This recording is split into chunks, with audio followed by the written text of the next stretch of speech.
Жители Ленска всем городом переживают трагедию, в которой от стаи собак пострадал ребенок. Каждый по-своему, но большинство настроены решительно. Предлагают ликвидировать в городе всех бродячих собак, что противоречит принятому федеральному закону. Подробности в сюжете далее. Когда ребенок поднялся, лица вообще было не видно. Все как краска, все лицо красное, абсолютно.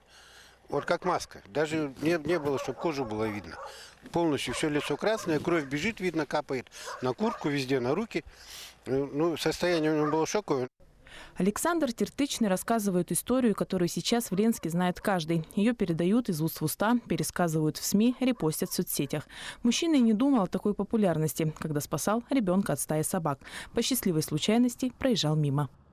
Стал подъезжать ближе, смотрю, нет, кого-то раздирают одного. Ну, вся свора и накинулись. Думаю, собаку дерут. Еще ближе подъехал человек. Я даже сперва не понял, что это ребенок, просто человек. Я побыстрее давай подъезжать, сигналить, чтобы разбежались. Почти чуть ли не наехал на эту кучу. Они разбежались. Я смотрю, ребенок поднимается, но он сам встал. Встал в шоке весь, кричит: помогите. Мужчина сам отвез мальчика в больницу. В шоке и с множественными рваными ранами. Прямиком на операционный стол.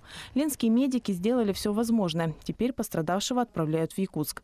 Пока мальчика спасали, сама ситуация нарастала, как снежный ком. В группах WhatsApp горожане разделились на 2 и даже на 3 лагеря. Пытались найти виноватых, обвиняли власть. Последней точкой стали призывы выходить на вооруженный митинг и самостоятельно отстреливать собак. Уважаемые жители города, 22 января 2020 года в 18:30 возле РДК состоится митинг «Проблема безнадзорных собак».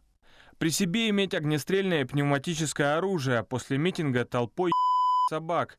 После отстрела тушки сдать, которые с них шаурму, и устроить банкет у зоозащитников.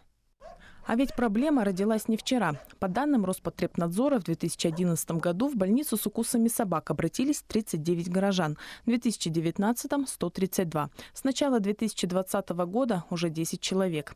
Все эти годы полномочия по регулированию численности безнадзорных животных находятся у муниципального образования город Ленск.